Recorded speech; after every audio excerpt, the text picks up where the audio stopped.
모든 생명은 관계 속에서 존재하고 관계 속에서 소멸해 나갑니다. 설이라고 하는 녀석들과 식물의 관계 속에서 식물들은 욕망을 거둡니다.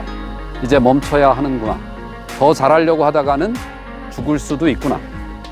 우리가 곤란에 빠지는 이유는 물러서야 할 때 물러서지 못하고 멈춰야 할 때 멈추지 못하고 달려나가야 하는 시간에는 주춤되고 망설여서 그렇죠. 봄날에 춘분이라고 하는 것은 태양과 지구의 또 관계에서 빚어집니다. 그러면 춘분 이전에 이 숲에 이미 무수한 생명들이 늦추위, 밤에 찾아오는 영하, 그리고 누군가 와서 따갈지도 모르는, 뜯어갈지도 모르는 이 모든 위협들을 감수하고 다 일제히 도약해 올라옵니다.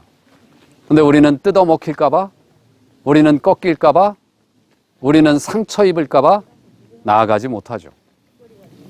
이것이 바로 관계성 속에서 내가 진퇴 또는 멈추는가 나가는가를 결정해야 하는 지혜를 자연에서 보면 유심히 알 수 있다 이거죠. 가을의 끝자락에 서리가 내렸습니다. 그래서 다른 녀석들은 이미 저렇게 이파리를 이미 다 지운 녀석들도 있어요. 다 지운 녀석들은 뭐죠? 여름날에 뜨거운 생장의 욕망을 만들어냈으나 추위를 견디는 힘이 다른 애들보다 약한 애들이 먼저 떨궈지는 겁니다. 그리고 모질게 가을을 기다린 놈들이 있죠. 서리가 오기를 오히려 기다리는 놈들이 있습니다. 어떤 놈들일까요? 여러분, 미당, 친일의 행적 때문에 이 시가 폄훼되지는 않았으면 좋겠어요. 이 시가 참 놀라운 시거든요. 미당이 국화젖해서라고 하는 시를 썼죠. 아닌가? 아, 우리 촌동네 사투리가 옆을 젖히라고 그래요. 곁에 사투리. 국화 옆에서 한 송이 국화꽃을 피우기 위해 간밤에 무서리는 그리 내리고 라고 하는 구절이 있습니다. 설이 하나, 국화 한 송이가 피기까지 봄날부터 서쪽새 우는 그 봄날부터 생명이 시작되고 천둥 먹구름 속에서 우는 그 모든 시간을 이 국화가 통과하고 그리고 서리가 내리고 나서야 꽃이 피는 이 시계열을 정확히 묘사하고 있는 겁니다. 시계열적으로 그 꽃나무의, 풀꽃의 흐름을 정확히 관찰해낸 겁니다. 서쪽새 우는 그 늦봄, 여름으로 들어가는 입구에 산국이라고 하는 야생의 국화는 어디 있는지도 모릅니다. 천둥 먹구름 속에서 우는 그날도 어디 있는지도 모릅니다, 우리는. 비로소 그 치열함 속에서 자기를 드러내지 못하던 녀석이 서리를 기다립니다. 그러면 한 방에 다들 모두 훅 가버립니다. 그러면 누구만 드러나요? 자신만 드러납니다. 왜? 키가 작거든. 키가 너무도 작고 꽃이 볼품없이 작거든요. 자기를 드러내는 방법은 견뎌내는 겁니다. 먹구름이 오고 천둥이 치든 소쩍새가 소쩍소쩍 울어대든 그저 견디며 자기에게 서리를 견딜 그 부동액 성분을 만들며 자기의 때를 기다리고 있다 피어나죠. 그게 가을 국화들의 특징입니다. 돌아와 거울 앞에 선 내 누님 같은 꽃이요. 이 문장이 도대체 뭐라고 시험 문제에 났는지 기억이 안 나네요. 모두가 앞다퉈 나아갈 때, 모두가 앞다퉈 나가며 성취를 이뤄낼 때 오직 나눠주고 견디고 했던 저 산업시대의 내 누님 같은 사람들. 그러나 돌아와 거울 앞에 선 그 누님의 자태 속에 국화향기 가득한 국화처럼 견뎌낸 사람만이 만들어낼 수 있는 그것을 아마 미당은 본 것이 아닐까. 옛날에 남존여비, 남아선호 이것으로 결핍과 구박과 서름을 견뎌냈던 그 누나, 그 모습을 닮은 꽃이 저 꽃이라고 미당은 말한 것이 아닌가를 국화라는 존재의 말을 듣다가 알게 됐습니다. 저기 보면은 보라색 꽃이 있는데 저 꽃은 저렇게 생긴 녀석이 둘이 있습니다. 하나는 배초향, 하나는 꽃향유라고 하는 녀석입니다. 아주 거의 똑같이 생겼습니다. 가장 쉽게 구별해내는 방법, 머리로 또 뭘 하셔야 되니까 그거는 도감을 찾아보십시오. 제가 굳이 여기서 요 녀석은 꽃향유고요. 요 놈이 서리빨 맞고도 저렇게 벌소리 아까 들으셨죠? 이 지금 벌들은 아주 절박합니다. 서리와 연기돼서 꽃들이 사라지고 꽃들과 연기하여 벌들의 세계가 바뀌게 되죠. 그 즈음에 인간의 세계도 옛날에 문명이 이렇게 생겨먹진 않았을 때는 인간도 그랬습니다. 뗄나무 아버지들은 열심히 해다가 장작을 패놓고 만들어야 했고, 가을 거지에서 무를 저장하고 김장을 담그고 솜니부를 틀고, 그리고 문종이를 전부 다 뜯어내고 다시 문종이를 발라서 외풍을 막아내고, 모든 존재가 태양이 이끌어가는 대로 그것과 연기한 대로 순응하고 적응하며 살아냈던 거죠. 요놈이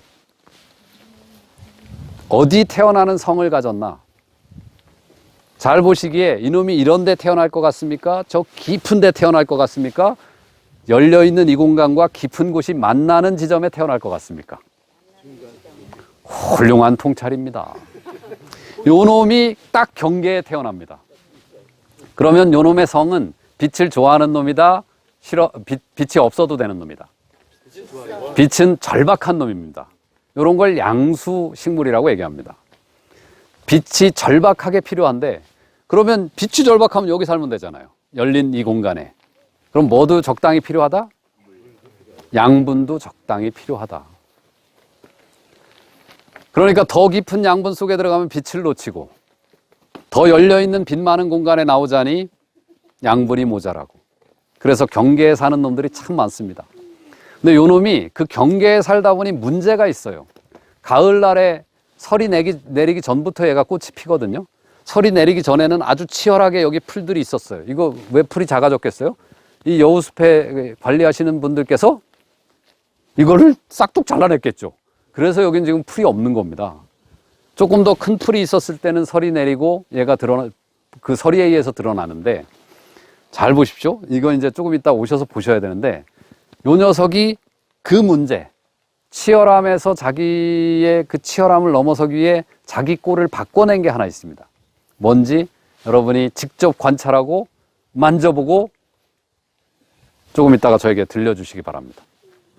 김영규 선생님 모시고 말씀을 나눠보도록 하겠습니다. 질문 받겠습니다. 김영규 선생님은 이제 숲에게 길을 묻다라는 베스트셀러 저자십니다. 그래서 숲에서 나오는 아까도 이제 성 뭐 이런 것에 대해서 우리 이제 동양적인 깨달음과 스스로 숲에서 깨우친 것을 가지고 이렇게 이제 얘기를 풀어가니까 우리가 훨씬 더 이해하기 쉽도록 이렇게 말씀을 해주십니다. 김 선생님이 처음에 숲을 만난 것은 언제죠? 어떤 계기로 숲을 만나신 겁니까? 사는 게 엄청나게 지랄 맞다는 느낌이 들던 때가 있었는데, 그때 이제 제가 수락산 서울에 살 때인데요. 그때 벤처 회사 CEO 할 때 저를 위로했던 유일한 공간이 수락산을 비롯한 서울 근교의 산이었어요. 그러다가 이 나무와 비슷하게 소나무 한 그루가 바위를 뚫고 자라고 있는 모습을 수락산의 그 화강암 덩어리에서 발견하게 됩니다. 그때 제가 살고 싶은 삶이 여기가 아니고 어딘가 있는 것 같은데 왜 이렇게 주저하고 있는가? 아, 밥 때문이구나. 굶어 죽을까봐 이러고 있구나. 근데 소나무가 저에게 죽비처럼 나는 바위를 뚫고 살고 있는데 뭐가 두려워? 이렇게 묻는 듯 했습니다. 그래서 그때 나도 저 바위를 뚫을 수 있는 능력을 가질 수만 있다면 살고 싶은 자연에 들어가 숲학교를 열고 살아볼 수 있겠구나. 그래서 비법을 배워보자고 숲자가 들어가는 모든 책을 읽기 시작했습니다. 근데 그게 그때 머리로 했던 공부가 놀랍게도 정말 스펀지가 물을 쫙 빨아들이듯이, 제가 막 화학 시간 이런 거 고등학교 때 엄청 싫어했는데 화학시까지도 막 다 눈에 들어오고 이게 그러는 거예요. 그래서 놀라웠죠. 그때 한 3년 홀로 독학을 하고 숲자가 들어간 숲이라고 어느 검색 포탈에 썼더니 그때는 뭐 검색에 그 데이터가 많지 않을 때거든요.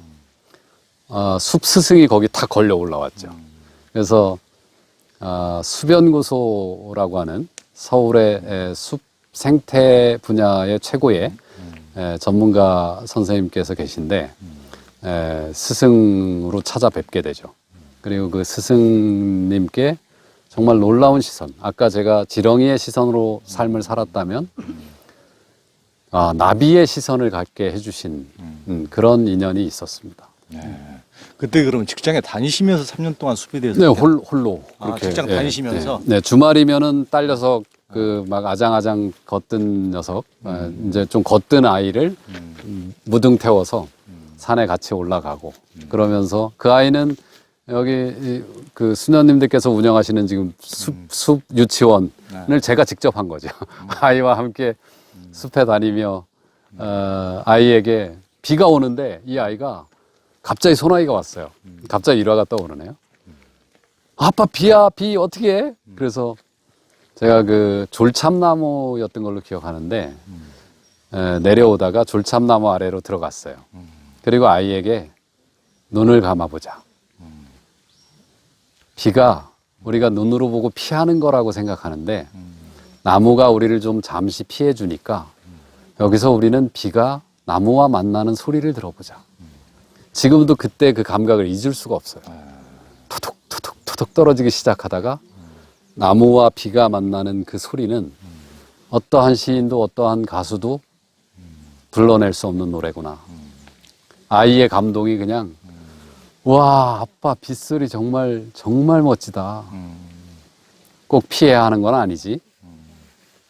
우리가 비를 꼭 피해야 하는 건 아니지. 아빠는 갑자기 그런 생각이 들었네. 뭐 이런 대화를 나눴던 그런 기억이 있네요. 그러면은 그 이후에 지금 여기 여우숲에 들어오신 것은 그 이후에 얼마나 있다 들어오신 거죠? 그 36의 삶임을 자각했어요. 나는 누구냐. 내가 이렇게 사는 것이 진짜 나인가. 그러다 등산하다가 알게 되고 40살까지 37부터 숲을 공부하게 되고 공부하다 보니 결정을 이 위대한 텍스트, 이 위대한 스승을 사람들과 나누면 나처럼 고통스럽게 억지로 살라고 요구받는 삶을 사는 사람들에게 소나무처럼 찔레처럼 질경이처럼 민들레처럼 살아도 아주 아름다울 수 있고 향기로운 삶을 안내할 수 있지 않을까. 이 생각에 확신이 들었고 그래서 40에 서울의 모든 것을 처분하여 그게 2005년도였던 것 같네요. 그래서 숲 공부하고 제 스승께서 이렇게 잡으셨는데 넌 여기 남아라. 네, 저는 가야 됩니다. 그래서 직접 한 2년 동안 전기 끌어오고 1년 동안 집 짓고 들어와서 마을 분들하고 함께 또 숲을 공부하고 싶어 하신 형수님, 형님들이 계셨어요. 그분들하고 3년 동안 깊게 그분들도 숲 해설가 과정을 다니시게 됐고 그래서 좀 더 심화의 학습을 한 달에 한 번 같이 밥해 먹어가면서 공부하고 그러다가 제가 사실은 모두 마을 분들이 저놈은 왜 저러고 산디요? 이럴 때 그때 고백을 하죠. 저는 사실은 숲학교를 만들고 싶어 왔어요. 그래서 그분들이 이 공간을 세우는데 뜻을 함께 해주셔서 이 공간이 열리게 되죠. 여하튼 저도 여기 그 여우숲 와보고 야 희한하신 분이 계시는구나 하고 참 배짱도 좋다. 직장도 때려치우고 이렇게 숲으로 들어올 용기를 내서. 근데 이제 정말 그 책도 읽어보면은 숲에게 길을 묻다. 굉장히 유익하고 우리 삶에서도 큰 지혜를 얻을 수가 있는 책이고 그러신데 이제 정작 또 저기 사모님한테도 엄청 깨지셨을 것 같은데 그리고 여기 돌아와서 또 이제 그 야생의 삶이라는 것이 이 자본주의 삶에서 녹록지 않잖아요. 숲에서 야생에서 산다는 것이 그러면서 이제 후회는 안 하셨습니까? 예, 저는 후회 없이 가장 찬란하고 아름다운 내 삶의 봄날이 지금부터구나 라는 생각으로 직접 집을 지었어요. 가장 고된 노동 제가 해봤던 인생의 노동 중에 가장 고된 노동이 집 짓고 이 학교를 짓는 과정이었는데 정말 행복했고 살아있다는 느낌. 아, 인간은 결국은 이 살아있음의 느낌을 갖고 싶어 하는구나. 그것이 모험하는 속에서 이루어지는 것인데 그것을 빼앗긴 사람들이 살아있음의 느낌을 소비 속에서 찾고 있구나. 감각적 쾌감으로 그걸 대체하고 있었구나라는 생각을 하게 되죠.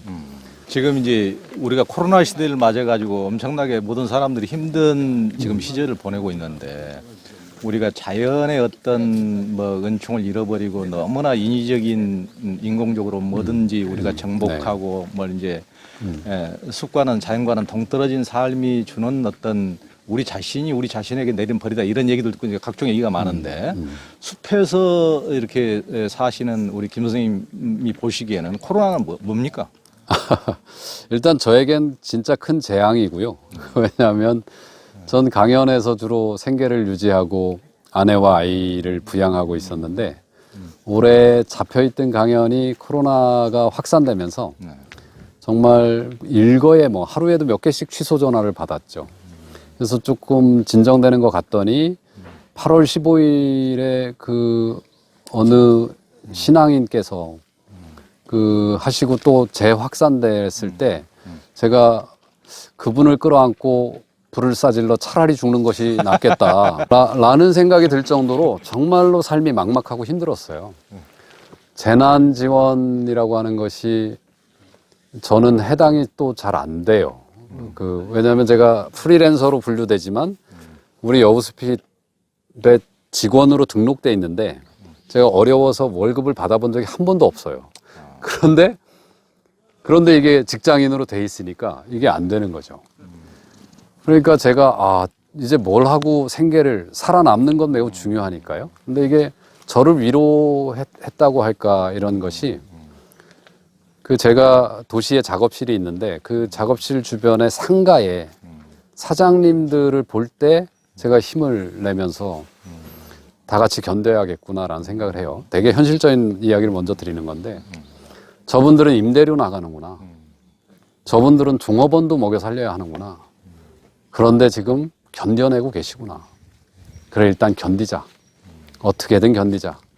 이때 제 주변에 저의 행보를 응원하는 어떤 친구가 어렵죠. 저한테 뭐 판돈이 한 1,000만 원 있는데 빌려줍니다. 어느 날 한 번도 인색해서 이렇게 동생 뭐 먹어보게 이러신 적이 없는 가난 속에 사셨던 제 누님이 100만 원을 보내오십니다. 재난지원금을 주변 분들로부터 차입받기도 하고 지원받으며 삶을 유지했는데 이게 몸으로 사는 인간들이 코로나에 대한 이야기죠. 네, 그게 무슨 식자들이 말하는 이제 그만 마스크 다 쓰고 사니까 이제 그만 닥치고 살아 이런 메시지이기도 하다 이런 해석하시는 분도 계시고 이제 니들 그만 좀 처먹어 이런 뜻이기도 하다라고 해석하시는 분도 계시던데 저는 뭐 소위 말해서 그 머리로 뭘 정의하고 싶지는 않고 제가 느끼는 것은 이렇게 타자를 끝없이 배제하는 이 코로나라는 게 바이러스잖아요. 숲의 바닥에 사는 놈들 중에 아까 조현 기자님께서 박테리아 이렇게 말씀하셨지 않습니까? 미생물이 3종류거든요. 바이러스, 박테리아, 곰팡이. 우리 눈에 안 보이거든요. 그런데 나무를 살리는 것이 바로 미생물들이에요. 신이 나무에게 내린 형벌이 있어요. 그게 뭐냐면 움직이지 못하는 거예요. 풀에게도 움직이지 못하게 만드셨어요. 근데 저들에게 놀라운 선물을 줬어요. 그게 뭐냐면 코로나 걱정하지 마라. 니들은 광합성만 하면 먹고 살 수 있다. 이 광합성이라고 하는 먹고 사는 특별한 생산자라고 우리가 드라이하게 표현하는 그 능력을 줬거든요. 얼마나 부럽습니까? 이렇게 볕만 쐬고 뿌리에서 물만 올리면 돼요. 이 능력이 동물들에겐 없어요. 근데 신은 이것을 식물들의 그 가혹한 형벌 대신 주신 것 같다. 근데 형벌이 하나 더 있는데 그게 뭐냐면 나무들이 질소를 반드시 필요로 하거든요. 그것이 이 세포를 구성하는 데 있어서 매우 중요한 그 원소잖아요. 질소가 대기 속에 무려 78%가 있어요. 그런데 식물이 이걸 먹을 방법이 없어요. 이산화탄소는 0.03 또는 0.04% 지금 된다고 해요. 늘어나서 대기 속에. 근데 이게 광합성의 주 재료잖아요. 이산화탄소를 2% 흡수해서 물 끌어올리고 햇빛으로 버무린다 해서 광합성이잖아요. 밥을 만드는 주 재료 중에 하나가 이산화탄소인데 이건 미량이 있어요. 질소는 무려 근데 78%야. 근데 이걸 식물이 못 먹어요. 이걸 먹을 수 있는 방법을 숙제로 줘놨는데 이 방법을 찾아냅니다. 신이 주신 야 둥둥 떠다니는 돈을 니들이 어찌 먹을래? 요놈들이 미생물과 공생 협력의 관계를 구축해냅니다. 지가 생산한 양분의 무려 4분의 1 정도 25%를 뿌리로 환원합니다. 내가 벌어들인 돈의 25%를 사회로 되돌려 놓는 숲이라고 하는 흙바닥으로 되돌려 놓는 작업을 통해서 11조보다 훨씬 세네요. 세죠. 훨씬 셉니다. 11조보다 훨씬 센 거를 되돌려 놓습니다. 근데 이게 제가 보기엔 저쪽 북유럽의 세율 비슷한 게 아닌가 하는 생각이 좀 있는데 그 과정을 통해서 이 당분이 흘러나오니까 그걸 먹자고 미생물들이 모여들거든요. 이 미생물들이 질소를 지 몸으로 바꿔내는 능력을 가지고 있어요. 뿌리 속에 있는 질소를. 그게 우리가 학교 때 드라이하게 배운 뭐 내생균근, 뿌리옥 박테리아, 뭐 외생균근 뭐 이런 거라고 배웠죠. 그게 사실은 형벌을 풀어나가는 과정이었어요. 이게 성서에 나오는 얘기인지는 모르지만 이 유명한 이야기가 있지 않습니까? 지옥과 성서는 아닌 것 같네요. 지옥과 천국의 그 식탁은 같다고. 어마어마하게 긴 숟가락이 놓여 있다고. 그래서 이놈의 숟가락은 끝을 잡고 먹을 수밖에 없게 만들어져 있는데 너무 길어서 밥을 입에 넣을 수가 없게 돼 있다고. 그래서 지옥에 가봤더니 그들은 정말 밥이 앞에 풍성한데도 먹지도 못하고 있더라고. 그런데 천국에 가봤더니 그들은 너무도 훌륭하게 그걸 먹고 있더라고. 어떻게 먹고 있을까요? 서로 앞에 있는 사람을 먹여준 거죠. 이 은유와 똑같은 방식을 저는 식물과 미생물들이 쓰고 있는데 우린 미생물을 어떻게 취급했죠? 코비드 19은 그것에 대한 되먹임, 피드백이라고 저는 봐요. 우리는 우리의 위생과 안전을 위해서 유익, 유해를 딱 구분하고 우리에게 유익한 생명은 살리고 유해하다고 믿는 모든 것들은 전부 방역 또는 살충 또는 살균이라고 하는 이름으로 배제해 나갔죠. 이 배제라고 하는 것이 연결과 결합의 방식보다 낫다고 문명은 생각했고 그 과정에서 모든 존재들은 살아남는 프로그램이 있어요. 그러니까 미생물들도 더 격렬하게 자기를 공격해오는 것들로부터 변이를 시도할 수밖에 없고 저는 코비드 19의 걱정이기도 하지만 이게 3년 간다는 이야기를 김호란 교수께서 하시던데 저는 그럼 3년 뒤에 코비드 22가 나오면 어떻게 되지? 아, 이제는 강연을 이 방식으로 해서는 못 먹고 살겠구나. 여우숲도 이런 방식으로 운영되다가는 정말 이 공간이 유지되기 어려울지도 모르겠구나. 이 새로운 생존의 기술들을 만들어야겠구나. 이게 제 개인사, 몸으로 사는 인간으로서의 고민이고 그러면 인류 전체, 사회 전체로 본다면 근본적 전환을 고민해야 되는 거죠. 그러면 뭐 뉴딜 정책이나 이런 것들이 쭉 그 산업을 이끌고 가는 거라면 그럼에도 불구하고 하드웨어를 그렇게 바꾸는 것도 중요하지만 중요한 건 소프트웨어. 이런 의식, 이런 정신을 어떻게 더 넓게 공유해 나갈까라고 하는 프로젝트를 저는 정부도 열심히 해야 한다고 보고 조현 기자님처럼 이 영적 세계와 인간의 정신과 의식의 문제를 오랫동안 두드려 오신 분들이 더 큰 역할을 해주셔서 우리 지자체도 이런 학교를 아예 많이 지었으면 좋겠어요. 도처에 많이 짓고 지금 교육 분야에선 수비유치원 그것도 자발성에서 시작했어요. 한 10몇 년 전부터 아이들을 이런 농약과 이런 걸로 먹일 수 없다. 그래서 생태유아 공동체라고 하는 것들이 만들어지고 그래서 아이들을 자연에서 숲에서 그리고 정말 유기농의 농산물을 먹여가면서 아이들을 키워내야 된다라고 하는 각성을 해내신 선생님들이 계셨어요. 오늘 여기 그 서울에서 직접 오셨는데 그런 것처럼 그게 확산되는데 한 10년 걸렸어요. 그리고 유아교육 분야는 이제 일반 유치원들조차도 전부 숲 프로그램을 넣지 않으면 엄마들이 잘 안 보내죠. 그죠? 예. 이렇게 확산해 나가듯 하드웨어 또는 산업적인 측면뿐만 아니라 정신적, 교육적, 영적 측면의 이 소프트웨어 측면을 우리가 함께 해 나가야 된다는 생각을 가지고 있습니다. 구체적으로 이 공간을 어떻게 사용하냐고요? 뭐 저는 이 공간을 세울 때 제 그림은 우리나라 국토의 뭐 70몇 %가 산이다 이랬잖아요. 지금은 한 5, 6% 될 거예요. 그동안 우리가 너무 많이 훼손해서. 근데 우리나라의 숲을 보겠다고 여행을 오는 사람들이 없죠. 우리는 흑림이나 어디 저기 뭐 핀란드의 무슨 뭐 자작나무 숲을 보러 가는데 왜 대한민국은 이 넓은 국토의 숲이 이렇게 많은데 이 숲이라고 하는 걸 보러 오는 사람들이 없을까? 그래서 이 공간이 한국의 아주 전형적인 온대지방의 숲 모양을 한 500년, 1000년 쭉 끌고 갈 수 있는 공간으로 이걸 지켜내면 좋겠다는 게 제 소박한 꿈이었어요. 좀 소박하죠. 1000년도 아니고 한 500에서 1000년. 근데 사람들이 야생의 숲을 불편해해요.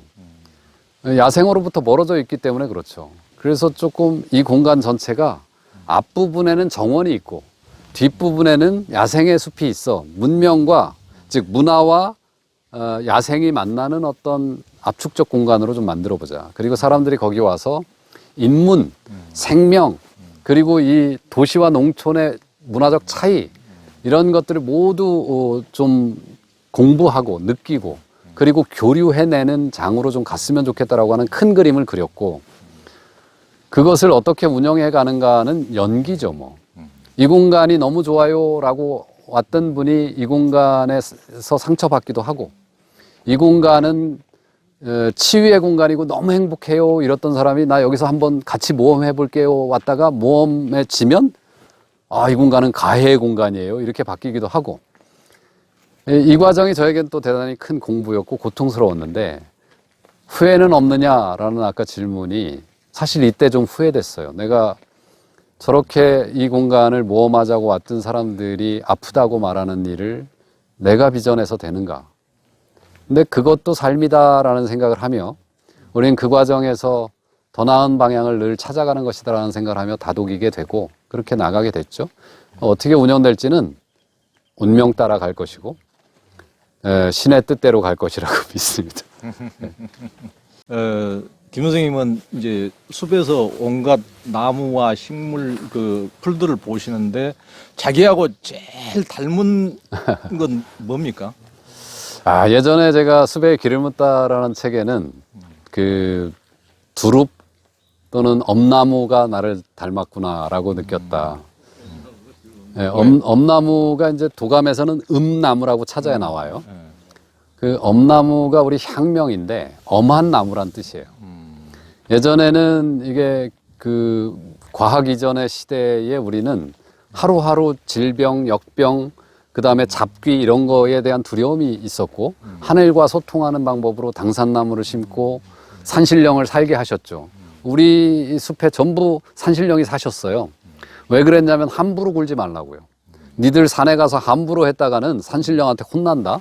그게 자연을 지키는 대단히 중요한 신화였던 거죠. 과학이 그걸 다 빼앗았잖아요.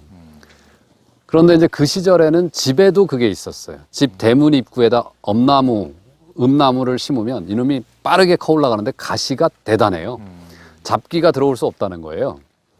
근데 요놈들이 가시가 아주 강렬해서 그게 저를 닮은 것 같더라고요. 제가 한때 분노가 워낙 강한 놈이라 이놈의 가시가 저렇게 드러난 것이 나갔구나 라는 생각을 했는데 사연을 알게 돼요. 엄나무든 두릅이든 찔레든 복분자든 산초든 초피든 가시를 달고 있는 모든 나무는 하도 뜯겨 먹고 부러지고 꺾여서예요. 상처 많은 사람은 가시를 가지고 있죠. 자기를 지켜야 하니까. 근데 인간의 가시는 두 방향 중에 하나를 택하거나 두 방향 다 가지고 있는데요. 나무는 밖을 향해요. 그런데 인간의 가시 중에는 내면을 자기를 학대하고 찌르는 나무들도 있어요. 인간도 있어요. 그리고 이걸 동시에 하는 사람도 있죠. 전 자연을 보며 깨닫게 되죠. 두릅과 엄나무가요. 스스로를 지킬 수 있을 만큼 굵어지면 그 자리에 가시를 스스로 떨궈냅니다. 그 나무를 보며 알았어요. 아, 두려워서 그랬구나. 나도 가시를 얼른 떨궈야겠다. 조금 더 당당해져야겠구나. 나를 사랑함으로써 내게 있는 이 가시를 마침내 떨궈내고 평화에 이르러겠구나라는 생각을 하며 그놈들을 바라봤었는데요. 뭐 최근에는 저 풀이 아무것도 아니면 나도 아무것도 아니겠네. 저 나무가 곧 나갔네. 도처의 풀도 도처의 나무도 기실 저와 같구나라는 생각으로 이렇게 좀 생각이 좀 전환됐어요. 그러니까 이렇게 이제 선생님 자체가 이제 숲에서 이렇게 나름대로 지혜로워지고 그러면서 제가 보기에는 뭐 별로 가시가 없어 보이는데 그러시면서 이렇게 이제 보는 관점도 달라지시고 저도 보면 그러더라고요. 근데 제가 늘 다니는 산책길에 개가 꼭 저만 보면 막 짖어서 저놈의 개는 왜 나만 보면 저렇게 짖는가 예전에는 그렇게 생각했더니 이제는 이렇게 하다 보니까 그 개가 지금 자기도 지금 두려워가지고 그 굉장히 외진 곳인데 외진 곳에 사람이 나타나니까 지가 지금 두렵다는 표시더라고요. 아까 저 꽃향유가 궁금하실 것 같은데 뭘 너는 봤길래 우리에게 보라고 했는가. 꽃향유 이야기 조금 해볼까요? 해드릴까요? 그 꽃향유 아까 선생님 뜯은 게 조기 있어서 한번 줘보세요. 향유가 꽃을 피우면 이 꽃 모양이 지금 정확하게 이게 원통 기둥에서 딱 절반을 잘라냈죠. 보면 이게 한쪽 면으로만 180도에서 180도 쪽만 꽃을 피우고 있어요. 신기하지 않아요? 이게 양 전체를 다 둘러서 피는 것이 더 많은 꽃을 피워내고 그러니까. 예, 사방으로 이렇게 벌과 뭐 꽃등에와 벌레들을 유혹할 수 있을 텐데 얘 왜 절반만 피고 있을까요? 햇볕을 좋아하기 때문에. 해가 짧아서? 햇볕을 좋아해서? 혹시 반푼이 아니에요? 반푼이? 반푼이? 반푼이네요. 예. 자세히 보시면 이따가 다시 한번 보세요. 절반만 딱 피고 있어요. 근데 아까 제가 성을 설명드렸잖아요. 이 녀석들이 살고 있는 공간이 네, 감사합니다. 샘플 제대로. 네, 감사합니다. 자꾸 그러지 마세요. 제가 이게 저 꽃이 나라는 생각을 하고 사는데 자꾸 저를 꺾으시면 내가 돼지 깎거든. 네, 감사합니다. 네, 이제 활짝 핀 녀석들을 보면 향기 참 좋은데요. 뭐 우리의 후각과 벌의 후각이 다르니까 이게 절반만 피는 위치를 잘 보시면 안쪽으로 폈어요. 이 숲에서 바깥을 향해 폈어요. 저 안을 향해 폈어요. 아까 얘가 해 반음 반양 딱 경계에 핀다. 근데 안쪽은 빽빽하죠. 그러면 벌이나 곤충들이 접근할 때 저 안으로 들어갔다가 어프로치를 하는 게 효율적이겠어요? 바깥쪽에 노출해 놓는 게 효율적이겠어요? 이 곤충의 동선을 줄이는 거예요. 배려심이 탁월하는 이 향유가. 그래서 뭐 그렇게 배려심이라고 표현하면은 너무 단순하고 예, 제가 보기에는 그 생명과 그렇게 소통해 오고 있는 것이죠. 배려심이 있는지 없는지는 모르겠고 나만을 위해서 그냥 피는 것이 아니라 저들의 접근을 더 용이하게 하기 위해 내 꼴을 바꿔내고 있는 작업을 계속하면서 이렇게 된 것이겠죠. 아까 연기, 관계 이것이 결국 우리를 여기 이르게 한다고 했는데 이렇게 배려하고 끝없이 소통한 생명들은 계속 이어지는 것이고 그러지 못하고 배제하고 타자화해내는 생명들은 아마 코비드-19이 아니라 그 이후에 다가올 그 무엇에게 또 전쟁처럼 그들을 진압해야 한다고 하는 생각을 하며 살겠죠.